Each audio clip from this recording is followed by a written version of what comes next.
자, 여러분 반갑습니다. 역사 3학년 역사 2권 첫 시간 온라인 강의를 이렇게 우리 만나게 됐는데, 우리가 정상적으로 계약을 했더라면 지금 어느 정도 진도가 많이 진행이 돼 있었겠죠. 근데 코로나19 사태로 인해서 계약이 이제 계속 연장이 되다 보니까 이렇게 어쩔 수 없이 부득이하게 온라인 강의를 통해서 여러분들과 첫 수업을 진행하게 되었습니다. 저도 교직 생활을 하면서 이러한 일이 처음이고, 또 여러분들도 아마 학교 다니면서 이런 일이 처음이겠죠. 온라인 강의를 이제 처음 만들어 보게 됐는데 좀 부족할 수 있어요. 내용들이 아무래도 또 사람이 사람의 얼굴을 보고 수업을 하는 것만큼은 또 안 되겠죠. 그렇지만은 또 여러분들 지금 상황이 상황이니만큼 온라인 강의 선생님들이 만든 것들을 좀 잘 성실하게 들어줬으면 좋겠다라는 그런 바람이 있습니다. 자, 첫 시간에는 보통 우리가 오리엔테이션을 진행을 하지만 오늘은 이제 진도가 지금 많이 늦어져 있는 상태이기 때문에 어쩔 수 없이 바로 교과서 진도로 들어가도록 하겠습니다. 여러분들 그 이미 배부받은 천재교육 역사 2권 교과서 12페이지를 펴주시면 됩니다. 자, 교과서 펴셨죠? 자, 오늘 배울 내용은 흥선대원군의 집권과 개항이라고 하는 내용을 가지고 그 중에 두 가지 내용으로 구성이 되어 있는데, 첫 번째 내용인 안팎의 어려움에 처한 조선이라는 주제로 한번 수업을 진행해 보도록 하겠습니다. 자, 먼저 수업에 들어가기에 앞서서 우리 학습 목표를 한번 짚고 넘어가도록 하죠. 오늘의 이제 주제에 대해서는 학습 목표가 두 가지가 있습니다. 첫 번째는 흥선대원군이 실시한 내정개혁의 내용을 열거할 수 있다라는 내용인데요. 자, 흥선대원군이라는 사람이 이제 어떤 사람인지 우리가 배울 거고, 이 사람이 당시에 이제 시대적으로 볼 때 어떻게 보면 망해간다고 볼 수 있는 조선이라는 국가를 살리기 위해서 여러 가지 개혁을 추진합니다. 그 개혁들의 이제 여러 가지 내용들이 있는데, 그 내용들이 이제 여러분들이 이제 배우고 흥선대원군이 조선을 위해서 이러한 개혁들을 추진했습니다라고 말할 수 있는 게 첫 번째 이번 수업의 학습 목표입니다. 자, 두 번째는 흥선대원군의 대외 정책과 그 한계를 안다라는 건데요. 자, 흥선대원군이라는 사람이 어떤 사람인지 이따가 자세히 배우겠지만, 이 사람이 이제 추진한 대외 정책이 있어요. 대외 정책이라고 하면은 오늘날로 표현하자면 일종의 외교 정책이라 볼 수 있겠죠. 이 흥선대원군의 외교 정책은 당시 시대적으로 우리 조선이 두 가지 중에 하나를 선택해야 되는 게 있었거든요. 우리나라를 개방해서, 서양 세력에 개방해서 우리가 개방 정책으로 나가서 서양인들과 서로 소통하고 지낼 것인지, 아니면 저 서양인들은 우리 조선을 침략하기 위해서, 식민지 삼기 위해서 온 세력들이기 때문에 저들과 절대로 화친해서는 안 되고, 저들로부터 우리 조선을 빗장을 꽁꽁 걸어 잠그고 국가를 봉쇄하는 세국 정책을 해야 하는지, 그 두 가지 중에 하나를 선택해야 되는 그런 시대적 배경이었는데, 대원군은 당시에 쇄국 정책을 선택을 하게 됩니다.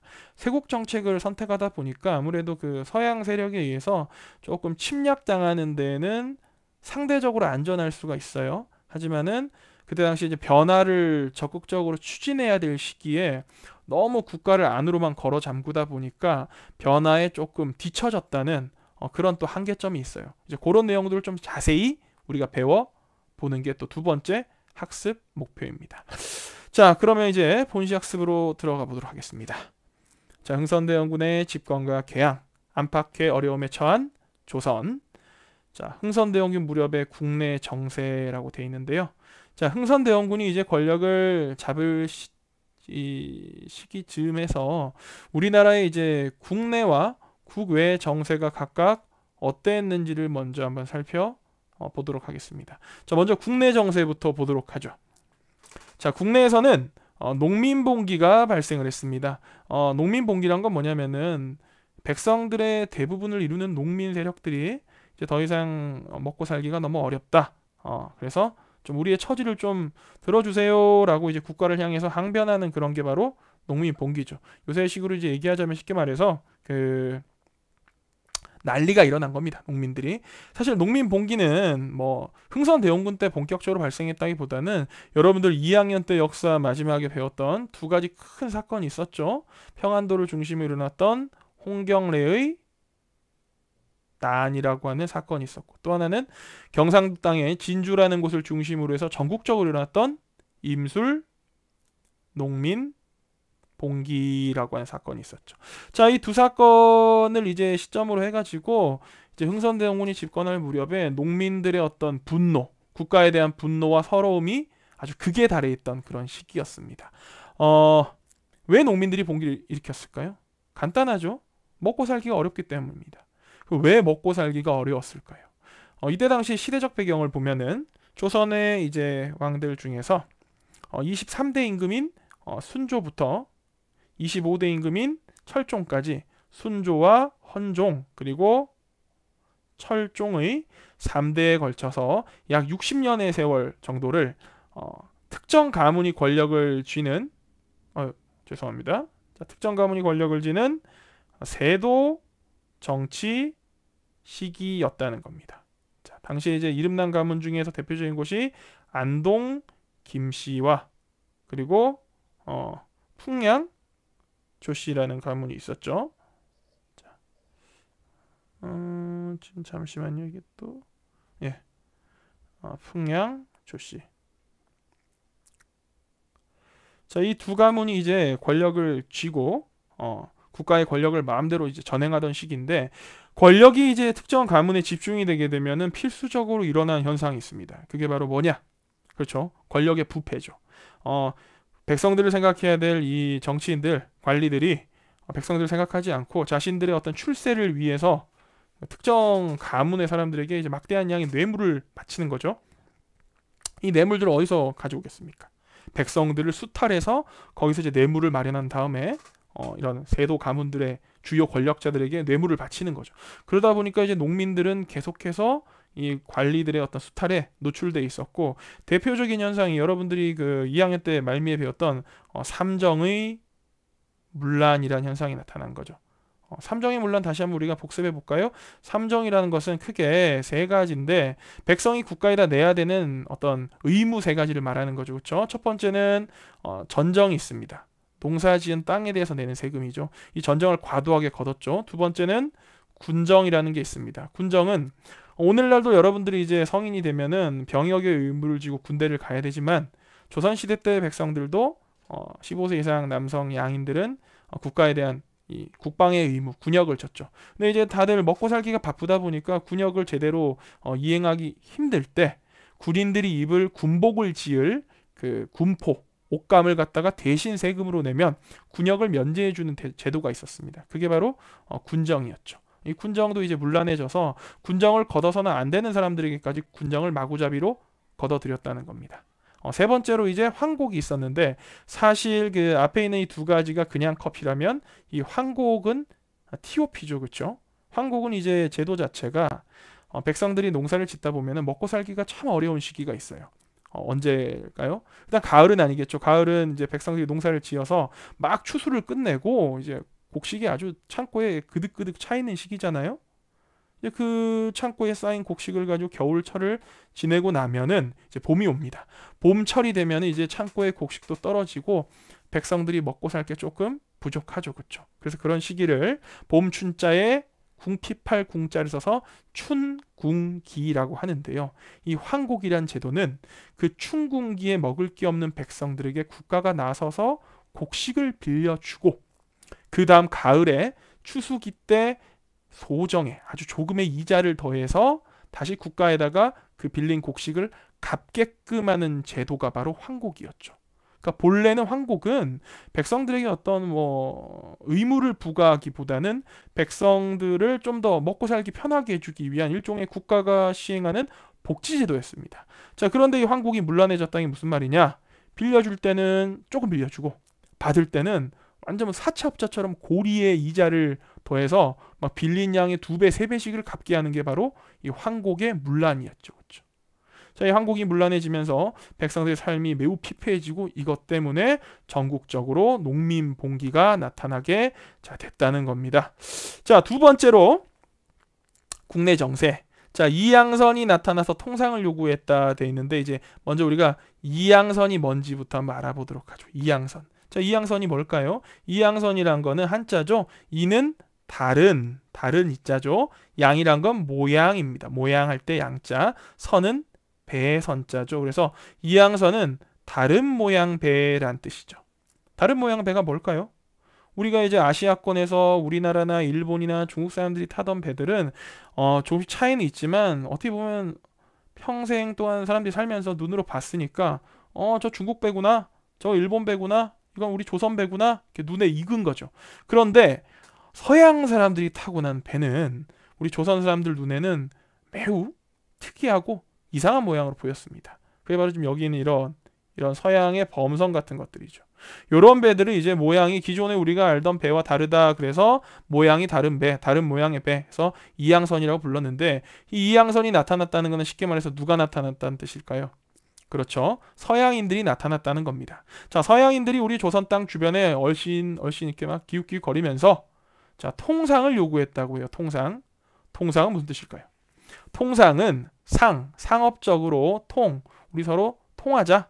즉 통상은 너랑 나랑 상업적으로 거래하자, 서로 장사하자, 무역하자라는 걸 좀 유식한 말로 표현한 게 통상입니다. 우리나라 이제 정부 기관 중에도 산업통상자원부라는 곳이 있죠. 산업통상자원부가 이제 뭐 국가의 산업과 통상, 국가의 무역을 관장하는 기관이 산업통상자원부가 되는 거죠. 자, 이런 이제 이양선이 나타나서 통상을 막 요구하는 거예요. 조선 땅 니네 우리랑 장사 한번 해보지 않을래? 왜 얘네가 장사하자 그럴까요? 돈을 벌기 위해서겠죠. 또 하나 어떤 이유가 있을까요? 우리 조선을 자신들의 식민지로 삼을 만한 가치가 있는지 한번 알아보기 위해서 이렇게 우리나라의 이제 문을 열어달라고 개방을 요청했던 겁니다. 그게 이제 통상 요구죠. 자, 근데 우리에게 이제 통상 요구가 한창 일어나고 있었지만 당시 이제 국외 정세를 한번 보면은 이미 서양 열강의 압력에 이제 못 이겨서 개항을 한 국가들이 있어요. 중국이나 일본이나 베트남 같은 국가들이 먼저 개항을 했죠. 특히 이제 일본이 개항하게 된 거는 뭐 제가 일본을 싫어해서가 아니고 일본에 이제 흑선 사건이라는 게 있습니다. 뭐 미국의 전함이 와가지고는 전함이었나 그냥 일반 상선이었나 정확히 기억이 안 나는데 시커먼 배가 와서 일본 앞바다에 가가지고는 거의 나가사키인가 그랬을 거예요. 대포 한 방 빵 쏘니까 일본인들이 와 미국 배 장난 아니야 너무 무서워 우리 개방 안 하면 우리 큰일 날 것 같아 개방해야 돼. 그래서 일본은 그때 개방을 바로 해버렸어요. 그래서 우리보다 어떻게 보면 개방을 좀 먼저 했기 때문에 일본은 변화에 좀 앞서갈 수 있었고 나중에는 일본이 이제 막 그런 서양의 문물을 받아들여서는 그걸 자기들 걸로 만든 다음에 오히려 이제 같은 아시아권에 있는 우리나라 같은 이웃 국가들을 막 침략하게 되는 그런 결과까지 낳게 되죠. 자, 그 다음에 중국이 이제 개항했던 거는 조금 보면 어떤 사건이 많은데 먼저 여기 관련된 영국과 프랑스 연합군의 베이징 점령이라는 사건이 있죠. 요걸 이제 중국의 개항과 엮어서 조금 설명을 하려면은 우리가 조금 알고 가야 되는 게 있어요. 그게 뭐냐면은 바로 그 아편 전쟁이라는 겁니다. 자, 펜 색깔 한번 바꿔볼게요. 자, 아편 전쟁 어떤 전쟁이냐? 여러분 그 아편 전쟁이라고 혹시 얘기 들어본 적 있어요? 아편 전쟁? 처음 들어보나요? 아편 전쟁. 아편이 뭔가요? 아편은 마약입니다. 마약의 여러 종류 중에 하나인데 영어로 오피움이라고 하는 거예요. 오피움을 한자식으로 그냥 발음을 바꾼 게 아편이에요. 아편 전쟁은 이 마약을 이제 두고 싸운 전쟁이 아편 전쟁인데 이제 이름만 들으면 뭐 착각할 수 있죠. 막 뭐 여러 국가들끼리 막 마약을 서로 차지하기 위해 싸우고 막 그런 전쟁은 아니고 이 전쟁은 어떻게 보면 전쟁이라기보다는 어떤 국가의 폭력에 가까운 일방적인 폭력이라고 볼 수 있는 그런 사건이 아편 전쟁입니다. 당시의 세계 최강대국이 어디였냐?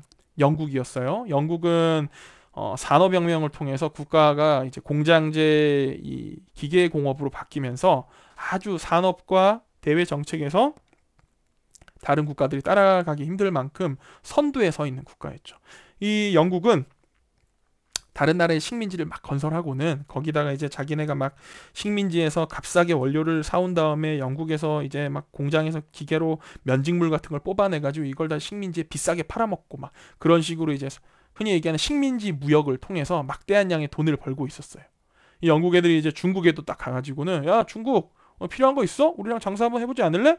그래가지고 이제 중국과 교역을 시작을 했는데 원래 이제 영국이 기대했던 거는 중국으로부터 엄청난 양의 막 돈을 벌어오는 걸 기대했거든요. 근데 막상 무역을 해보니까 오히려 영국이 중국한테 돈을 털리고 있는 그런 현상이 됐어요.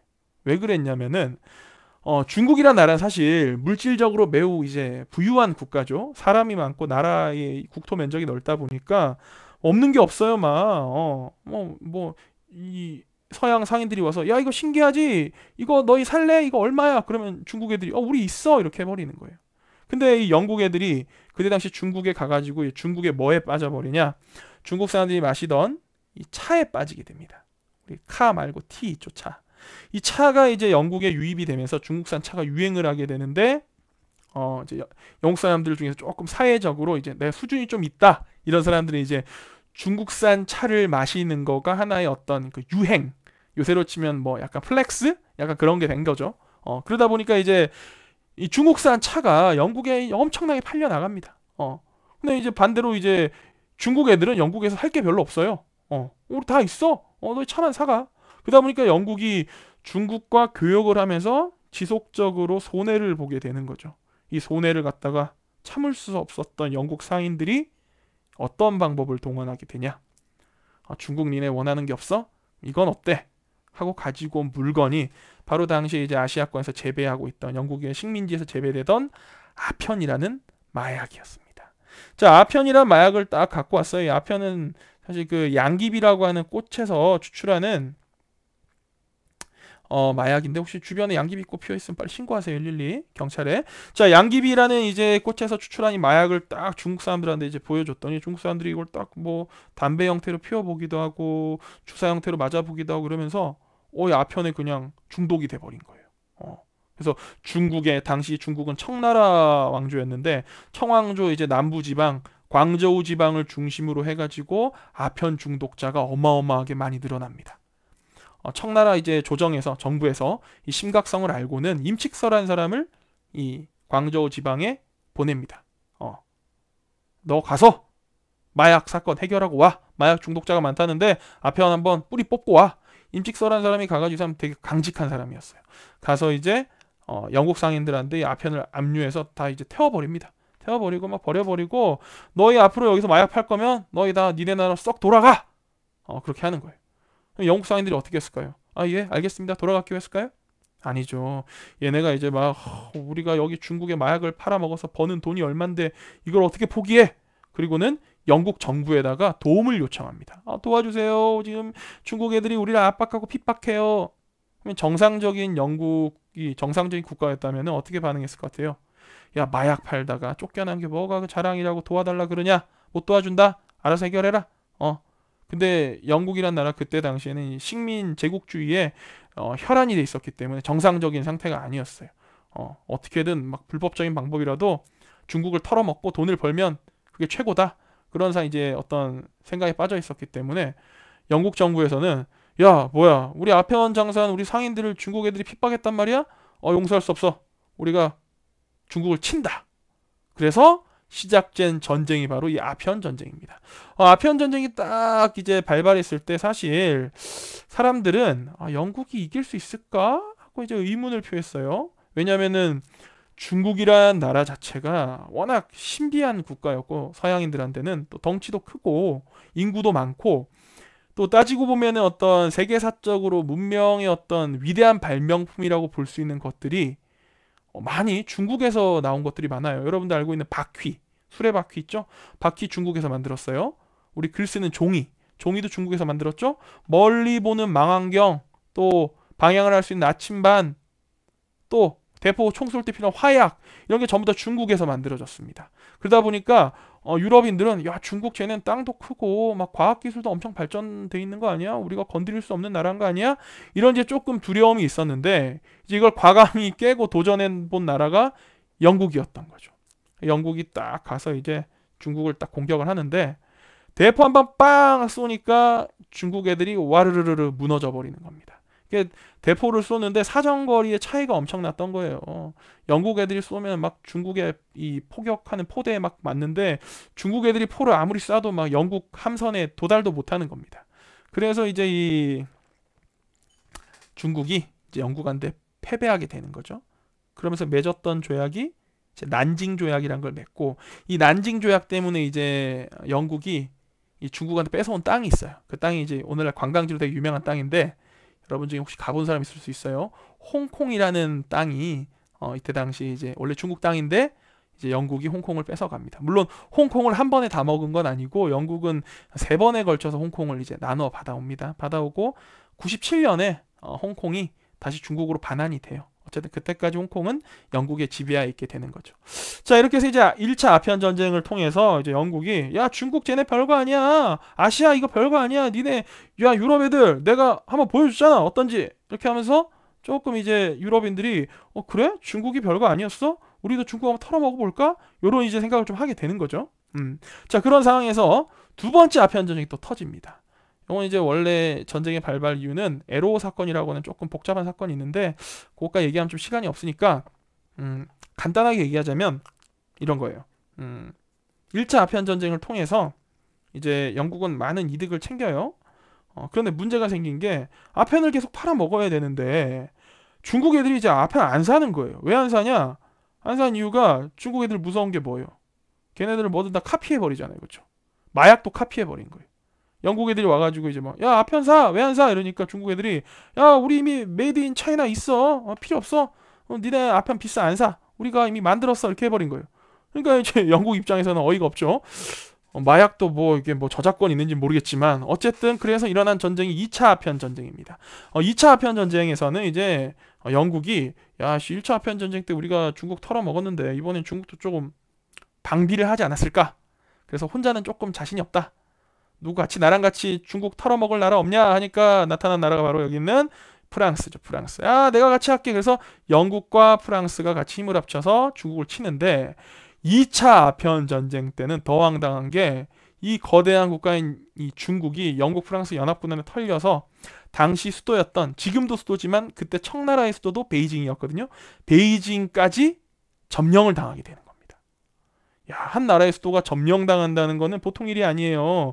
국가의 운명이 그야말로 바람 앞에 등불 같은 그런 상태였던 거죠. 이때 이제 막 청나라 조정에서는 엄청 두려웠겠죠. 야, 뭐야, 우리 수도가 함락됐어. 이제 이대로 나라 망하는 거 아니야. 누가 좀 도와줄 사람 없어? 그때 나타난 나라가 러시아입니다. 러시아. 러시아 딱 형님들, 불곰 형님들이 나타나가지고 중국, 야, 우리 이웃 사촌이잖아. 내가 너네 도와줄게. 내가 마침 저 영국과 프랑스 애들이랑 친해. 내가 중간에 나서서 더 이상 야, 니네 나라랑 영국과 프랑스 전쟁 안 하게 내가 중재를 해줄 테니까 대신에 나도 조금 힘을 써야 되니까 거기에 대해서 내가 좀 요구하는 게 있어. 해줄 수 있어? 중국이. 뭔데? 이러니까 연해주란 땅을 줬으면 좋겠어 라고 합니다. 연해주가 어디냐면은 이렇게 한번 지도를 그려볼게요. 여기다가 이렇게 우리 한반도가 있어요. 이렇게 있으면 여기 이쪽, 지금 빗금친 이쪽 지역, 여기가 이제 연해주예요. 바다에 이제 태평양에 접해 있는 지역인 거죠. 이 연해주를 러시아가 항상 눈독 들이고 있었어요. 러시아는 왜 눈독을 들였냐면은 러시아도 이제 해외로 진출하고 싶어요. 배를 타고 멀리 나가서 식민지를 개척하고 싶은데 러시아라는 나라는 좀 상대적으로 이제 북반구 북쪽에 있다 보니까, 고緯도에 있다 보니까 추워요. 북극해에 접해 있어서. 그래서 배를 타고 나가려고 하면은 겨울이 되면은 항구의 바닷물이 다 얼어버리는 거예요. 그래서 배를 띄울 수가 없어. 그래서 항상 러시아가 바랬던 거는 좀 남쪽에 따뜻한, 상대적으로 따뜻한 겨울에 얼지 않는 항구, 아니 불자에 얼동자, 부동항이 있었으면 좋겠다라고 생각했어요. 부동항으로 이제 눈독 들인 곳이 여기 연해주 일대였던 거고, 그래서 연해주를 이제 청나라가, 당시에는 청나라 땅이었는데 러시아가 영국과 프랑스와 청나라를 중재하는 대가로 이 연해주 지역을 요구했던 거고, 피 한 방울 흘리지 않고 연해주를 차지하게 됩니다. 연해주에 가면 이제 오늘날 러시아의 극동함대 사령부가 있는 항구 도시가 있죠. 유명한 블라디보스토크라고 하는 도시가 있습니다. 이게 이제 그때 원래 청나라 땅이었는데 이때 러시아 땅으로 넘어가게 됐던 거죠. 자, 이런 식으로 이제 국외적으로는 서양의 여러 제국주의 국가들이 와서 아시아의 이제 최강대국이었던 중국을 털어먹으면서 막 뭐야, 이제 서양 애들 저렇게 셌던 거야? 그러면서 이제 위기의식이 점점 고조되고 있는 상태였습니다. 자, 이러한 국내외 정세를 갖고 이제 흥선대원군의 집권 시기에 어떤 일들이 이제 본격적으로 일어났는지를 한번 살펴보겠습니다. 자, 흥선대원군. 자, 지금 여기 보이는 이 사진, 이 사람이 흥선대원군이란 사람이에요. 이 사람 뭐야? 왕이야? 왕 아니죠? 자, 대원군이라고 하는 칭호는 사실 아무에게나 붙는 칭호는 아닙니다. 이 사람 원래 이제 왕족이었고 이름이 이하응이에요. 원래는 흥선군이라고 하는 군호를 갖고 있었죠. 왕족들은 무슨 군호 하나씩 내려주잖아요. 이렇게 왕족은 또 좀 스페셜하니까 아무 이름이나 붙이고 그럴 수 없으니까 너는 뭐 덕흥군 해라, 너는 흥선군 해라, 너는 하성군 해라 이런 식으로 이제 군호를 내려주는데 여기 있는 이제 대원군이라고 하는 이건 좀 아무한 데나 붙는 게 아니에요. 조선시대 역사상 대원군이 모두 몇 명이었냐? 단 4명밖에 없던 게 이 대원군입니다. 뭐야, 흥선대원군만 대원군 아니었어? 아닙니다. 대원군은 4명 있었는데 이 대원군이란 이름은 왜 붙는 거냐? 본인은 왕이 못 됐지만, 왕이 아니었지만 자신의 아들이 왕이 될 경우에 그 왕의 아버지를 대원군이라고 칭해줍니다. 흥선대원군이라는 이름 자체에서 이 사람 왕은 아니지만 이 사람 뭐다? 왕의 아버지였다라는 걸 우리가 알 수 있는 거죠. 자, 흥선대원군이 어떻게 집권을 하게 됐냐? 그 부분에 대해서 먼저 한번 짚어볼게요. 자, 철종이라는 임금이 있습니다. 조선의 25대 임금이죠. 철종의 앞에는 누가 있었냐? 헌종이라는 임금이 있었어요. 24대 임금 헌종. 자, 헌종이 죽고는 후사가 끊겼어요. 헌종은 다음 자신의 이 보위를 이을 아들을 두지 못하고 죽었습니다. 즉 왕실의 혈통이 끊어진 거죠. 그럼 어떻게 하냐? 이제 왕실 혈통이 끊겼으니까 직계 혈통은 없으니까 족보를 펴놓고 이제 사촌, 막 6촌, 8촌, 반계를 찾아가야 되는 겁니다. 좌우로 이제 막 찾아보는 거예요. 봤더니 이제 철종이라는 인물이 딱 나왔어요. 얘 어때? 얘 뭔데? 당시에 이제 권력을 쥐고 있던 사람들은 안동, 김씨, 세도 가문이었죠. 얘네가 야, 철종 얘가 저 강화도 시골에 있는 촌놈인데 그 왕족인데 얘 조금 띠란 것 같기도 하고 힘도 없어 보이고 얘를 갖다가 우리가 왕으로 삼으면 우리가 계속해서 마음대로 정치를 할 수 있지 않겠어? 그렇게 해서 이제 철종이 왕으로 옹립이 됩니다. 근데 철종이 과연 어리석고 힘도 없는 그런 사람이었냐? 이분의 이제 그 얼굴을 그린 어진을 보면은 조금 눈이 사시해요. 조금 사람이 조금 아둔해 보이기도 하는데 그래도 한나라의 왕을 하는 사람이 그렇게 아주 만만한 사람은 아니었겠죠. 그렇죠? 철종이 딱 즉위를 하고 이 사람이 18살에 즉위를 해요. 고등학교 2학년 나이 지금 치면 여러분들 지금 중3이니까 여러분들 2년 있다가 왕이 된 거야.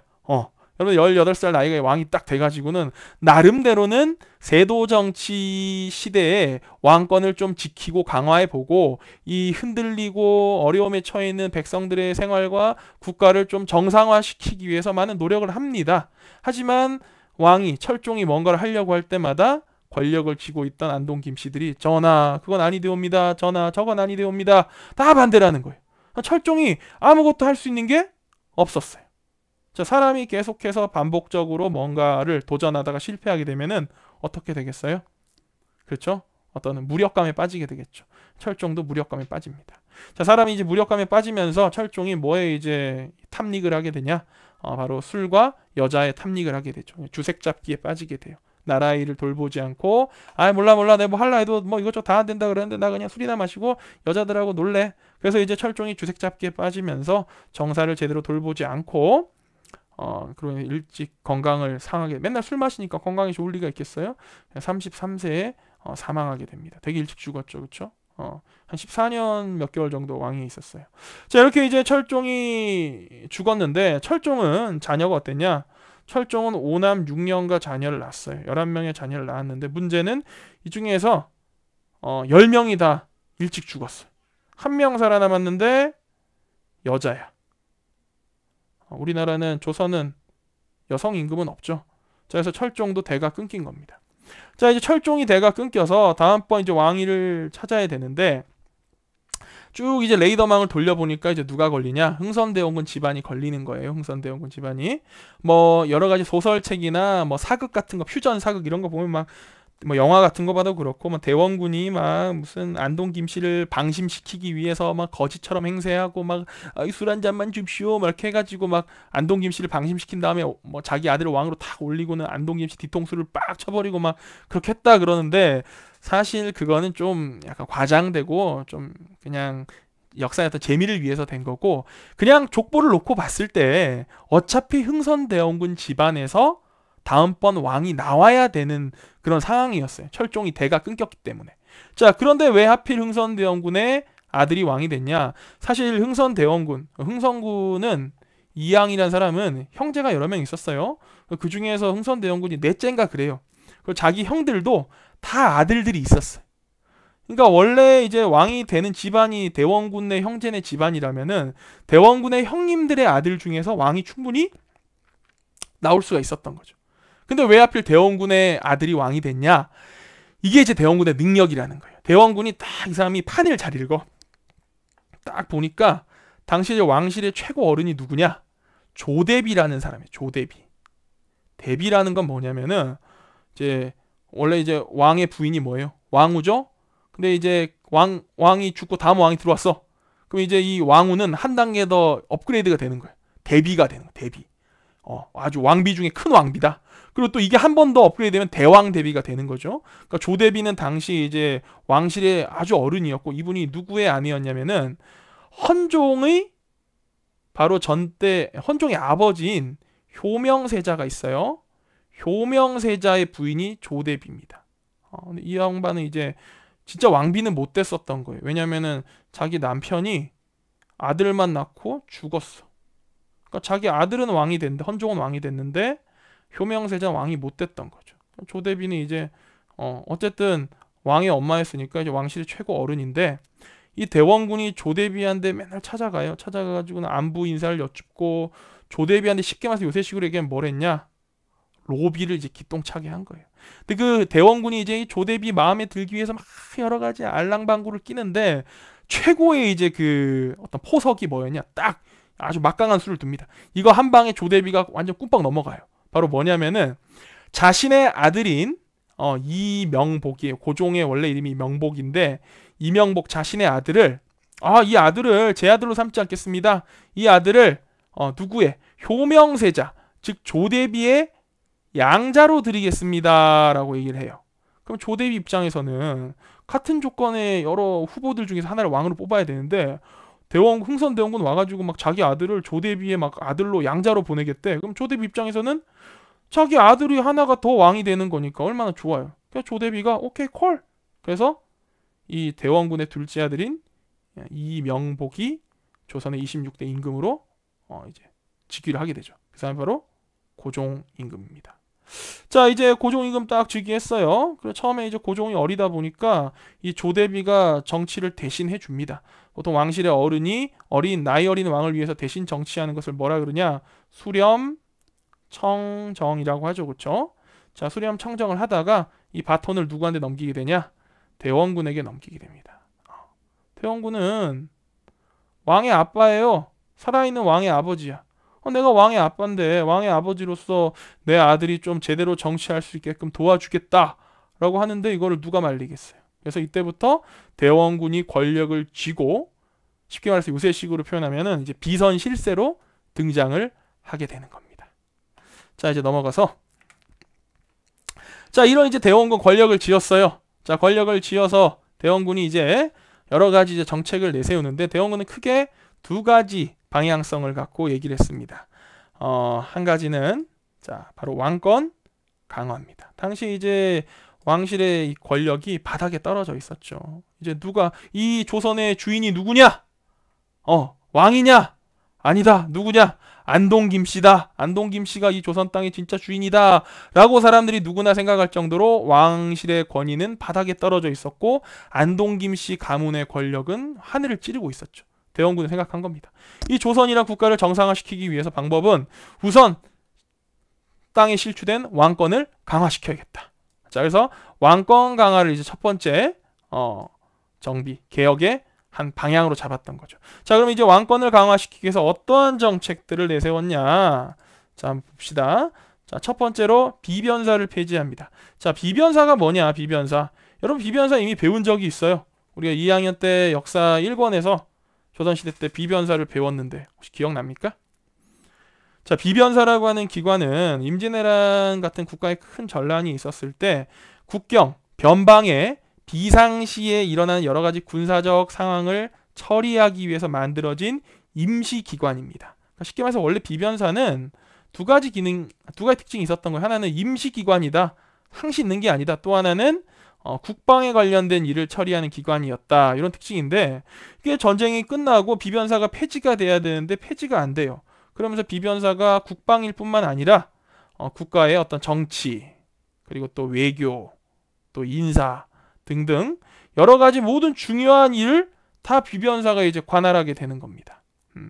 그럼 이제 뭐 안동김 씨 같은 세도 가문 입장에서도 비변사 있으면 땡큐인 게 원래라면 이제 막 그 국가의 권력을 자기들 마음대로 장악하려면은 여러 가지 장악해야 될 자리가 많잖아요. 막 병조 판서 자리도 장악해서 군권도 가져야 되고 또 2조 판서나 2조 전랑 같은 자리도 이제 차지해가지고 인사권도 줘야 되고 막 삼정승도 배출해야 되고 막 여러 가지 해야 되는데 비변사가 이렇게 막강한 권력을 올인원으로 갖고 있으니까 얼마나 간단해. 뭐만 장악하면 돼요. 비변사만 딱 장악해버리면 국가 권력이 다 내 거야. 다 내 마음대로 할 수 있어. 비변사에다가 이제 자기네 안동 김씨네 사람들을 심어두는 거죠. 비변사만 장악하고 있으면 국가 권력을 다 차지할 수 있었으니까 얼마나 이제 안동 김씨들 입장에서는 비변사가 편리한 기관이었겠어요. 근데 대원군이 나서서 야, 비변사는 원래 임시기구였잖아. 그리고 국방일만 돌보는 기관인데 지금 너무 거대해져 있어. 비변사 뭐 해버려야겠어? 폐지해버려야겠어. 라고 이제 강력하게 주장하면서 비변사를 폐지해버립니다. 즉 비변사 폐지는 뭐와 이어지는 거냐? 세도 정치를 끝내겠다는 거예요. 안동 김씨의 힘을 뭐 해버리겠다? 안동 김씨 힘을 빼버리겠다는 거죠. 물론 이제 역사적으로 실제로는 뭐 대원군이 아무리 왕의 아버지지만 국가의 주요한 권력을 다지고 있던 안동 김씨를 한 방에 어떻게 막 없애버릴 수는 없죠. 비변사를 폐지한 거고 안동 김씨 보고 이렇게 했겠죠. 야, 내가 비변사 폐지하고 지금 솔직히 니네 안동 김씨 니네 너무 해먹었잖아. 권력 좀 내놔. 니네 내가 뭐 죽이거나 그러지 않을 테니까 나 무리수 안 둘 테니까 너희도 어느 정도 양보해. 뭐 이렇게 해가지고 이제 안동 김씨의 권력을 조금 이제 줄이고 왕권을 이제 강화시키는 그런 차원에서 비변사를 폐지했다는 겁니다. 자, 두 번째로 이제 대원군이 왕권 강화를 위해서 했던 게 뭐냐? 바로 대전회통을 편찬합니다. 자, 대전회통이 뭐냐? 대전회통은 이건 법전이에요. 여러분 조선시대의 최고의 법전은 뭐죠? 성종 때 완성됐던 경국대전이 있죠. 자, 경국대전이 계속 업그레이드 돼가지고는 대전 통편이 되고 이 대전 통편을 업그레이드한 게 바로 대전 회통입니다. 갑자기 대원군은 왜 법전을 막 새로 만들었을까요? 간단합니다. 여러분들 그 삼국시대 한번 생각해 보세요. 삼국시대에 보면은 백제와 신라와 고구려 같은 이런 삼국 국가들이 왕권이 강화되는 중앙집권 체제 국가로 성장하는 과정에서 공통적으로 나타나는 현상들이 있어요. 불교를 뭐 도입해서 인정했다라는 것도 있고 또 율령을 반포했다라는 말이 있습니다. 그 율령이 뭐냐? 율령이란 거는 국가의 행정법과 형법을 합쳐서 율령이라 그러는데 즉 율령을 반포했다는 거는 법을 반포했다. 법을 만들어서 백성들에게 알려줬다라는 겁니다. 법을 만들게 되면은 국가를 통치하는 데 있어서 하나의 기준이 생겨요. 기준이 생긴다는 거는 야, 내가 마음대로 통치하는 게 아니야. 내가 통치하는 데는 기준이 있고 근거가 있어. 그러니까 내가 내리는 명령, 왕의 명령은 정당한 명령인 거야 라는 걸 백성들에게 알릴 수가 있는 겁니다. 그래서 법전을 만들거나 정비한다는 거는 왕권의 강화와 바로 직결되는 국가의 행사였던 거죠. 그래서 대전회통을 편찬해서 왕권 강화를 추진했던 겁니다. 자, 세 번째로 이제 대원군은 경복궁을 중건합니다. 여러분 경복궁이라는 궁궐은 조선에 이제 궁궐이 여러 개가 있었죠. 서울에만 해도 5개의 궁궐이 있어요. 경복궁, 창덕궁, 창경궁, 경희궁, 덕수궁 5개 궁전이 있죠. 자, 근데 이 경복궁은 그 중에서도 으뜸이 되는 궁전이에요. 그런 궁전을 뭐라 그러냐면 이제 법궁이라고 부릅니다. 국가의 법도가 이루어지는 법궁. 자, 법도가 이루어지는 법궁이다. 근데 이 법궁인 경복궁이 대원군 때 중건됐다는 게 무슨 말이냐? 중건이란 건 새로 지은 게 아니고 이제 원래 있던 건물이 어떻게 낡거나 부서졌을 때 그걸 새롭게 새로 이제 다시 한번 짓는 걸 중건이라 그러거든요. 그럼 경복궁이 중건됐다는 게 무슨 말이냐면 경복궁이 원래 있었는데 이게 다 무너졌다는 거예요. 이게 왜 무너졌냐? 때는 바야흐로 1592년입니다. 1592년 우리 역사에서 비극인 해였죠. 바로 무슨 일이 터진 때입니까? 임진왜란이 일어났던 때죠. 자, 임진왜란이 일어나니까 이제 왜군들이 고니시 유키나가와 또 가토 기요마사 같은 선봉장들이 앞서가지고는 막 탕금대를 충주를 돌파해서 한양으로 파죽지세, 그야말로 대나무가 쪼개지는 듯한, 대나무 어떻게 쪼개져요? 쫙! 한 방에 쪼개지잖아요. 그런 식으로 이제 치고 올라온 겁니다. 왕이 정신이 없어요. 당시 왕이 누구였냐? 선조 임금이었죠. 선조가 야 뭐야 니네들 표현을 하면 이제 이거 뭐 됐어? 큰일 났어. 야 어떻게 해야 돼? 일단 난 살아야겠다. 난 도망가야겠다. 자, 이걸 갖다가 왕이 도망갔다 그러면 좀 채통이 없잖아요. 그래서 왕이 이제 튄 걸 몽진했다라고 표현합니다. 왕이 몽진을 한 겁니다. 어디까지? 자, 압록강에 있는 의주까지 도망을 갔어요. 자, 왕이 이제 막 밤에 다 짐을 꾸려서 도망을 가니까 한양에 있는 백성들 마음이 어떻겠어요? 왕이면은 이 나라의 아버지 같은 존재인데 아버지가 지금 나라에 난리가 났다고 백성들을 지켜줘야 되는데 지켜주지 못하고 짐을 싸서 도망을 가버리네. 열 받아야 안 받아? 열 받죠. 자, 열 받아서 백성들이 어떻게 해버리냐? 왕이 도망간 다음에 있는 경복궁에 불을 질러 버립니다. 즉 경복궁 방화 사건이 일어나요. 불을 질러 버린 거예요. 자, 경복궁에 불이 나가 다 타버립니다. 뭐 외놈들도 웃긴 거예요. 왔더니 야 여기가 한양 땅 됐을까? 왔는데 뭐 경복궁이 다 불탔어. 아무것도 없다 됐스. 어떻게? 경복궁이 외놈들이 불을 태운 게 아니고 화가 난 우리 백성들이 경복궁에 불을 질러서 경복궁이 타버렸다는 거예요. 저게 전쟁이 끝났어요. 7년간에 임진왜란과 정유재란 7년의 전쟁이 끝나고 왕이 왔는데 자기 살 집이 없어 경복궁이. 근데 이제 막 경복궁 무리하게 새로 지을 수 있어요? 왕이 아무리 뻔뻔해도 왕도 염치라는 게 있는데 새로 궁궐을 지으려면 돈이 많이 들어갈 건데 막 지금 전쟁 7년 겪으면서 피폐해져 있는 백성들에게 야 내가 살 집 니네 불질렀으니까 내가 새로 지어야겠어. 돈 좀 내놔. 이렇게 할 수는 없을 거 아니에요. 그래서 경복궁이 그냥 폐허인 상태로 막 거의 300년 가까이 이제 지나간 거야. 계속. 그러니까 이제 이 대원군이 생각한 거예요. 야 우리 조선의 법궁인 경복궁이 메인이 되는 궁전인 경복궁이 저렇게 불타 있으니까 왕권이 강화가 안 되는 거다. 상징성을 갖고 경복궁을 새롭게 지어야겠다. 그 경복궁을 짓는데 이 공사비가 장난 아니게 들어가는 거예요. 이게 얼마나 들어가냐? 당시 조선의 왕실의 이제 수입이 좀 국가가 잘 돌아갈 때는 50만 냥 돼요. 그리고 좀 국가 어렵다 한 10만 냥 정도 됩니다. 조금 이제 이 변동폭이 큰데 경복궁 하나 짓는데 돈이 얼마 들어가냐면 750만 냥이 들어가요. 이거 연으로 치면 잘 나갈 때 왕실 수입의 약 15년치, 못 나갈 때는 75년치 정도의 돈을 들여서 경복궁을 새로 짓는 거예요. 이게 엄청나게 국가적인 대공사인 거죠. 이따가 다음 시간에 얘기할 어떤 당백전이니 원납전이니 엄청난 인플레이션 이런 얘기가 나오겠지만 어쨌든 경복궁을 짓는데 또 이게 짓다 보니까 한 방에 안 지어져. 막 불이 나. 불 나가지고 새로 짓고 막 돈이 더 들어가는 거예요. 또 경복궁 지금 여러분 경복궁 가봤잖아요. 가보면 어때요? 경복궁 별로 크지도 않네. 사람 건물 왜 이렇게 없어? 왕 어디 살았어? 이렇게 하는데 지금 경복궁은 일본인들이 경복궁 건물을 다 막 해체해 가가지고 막 없어져 있고 소실된 거를 갖다가 다시 대한민국 정부가 이제 이걸 복원 사업을 해서 전성기 때 완전히 건물이 꽉 차 있을 때 경복궁의 40% 정도밖에 복구가 안 돼 있는 상태예요. 그러니까 원래는 이거보다 훨씬 건물이 많은 아주 대공사였다는 거죠. 자, 이렇게 경복궁을 이제 중건을 해서 무너진 왕실의 권위를 다시 세우고자 했습니다. 자, 대원군이 이러한 여러 가지 개혁에는 이런 왕권 강화의 방안만 있었냐? 아니죠. 또 뭐도 있었냐? 자, 민생안전이란 방향도 있었어요. 예로부터 정치의 제일 중요한 목표는 뭐예요? 여러 가지 있겠지만은 제일 중요한 건 백성들이 편안하게 먹고 배부르게 살 수 있도록 해준, 즉 백성들의 생활을, 국민의 생활을 안정시키는 게 국가의 어떤 존재 이유이자 목표 아니겠습니까? 특히 농민 봉기가 많이 일어나던 시기다 보니까 대원군은 그런 필요성을 느끼고 이런 민생을 안정시키기 위한 개혁 정책들도 내놓습니다. 자, 민생 안전을 위해서 대형군이 내놓은 개혁 정책들은 이제 시간이 벌써 45분이 됐기 때문에 다음 시간 두 번째 강의에서 한번 본격적으로 설명해 보도록 하고요. 오늘은 여기서 수업을 마치도록 하겠습니다. 여러분들 첫 시간 상당히 어수선하고 사실 좀 부족한 강의지만 들어주느라 고생 많았고요. 다음 시간에 다시 보도록 하겠습니다. 감사합니다.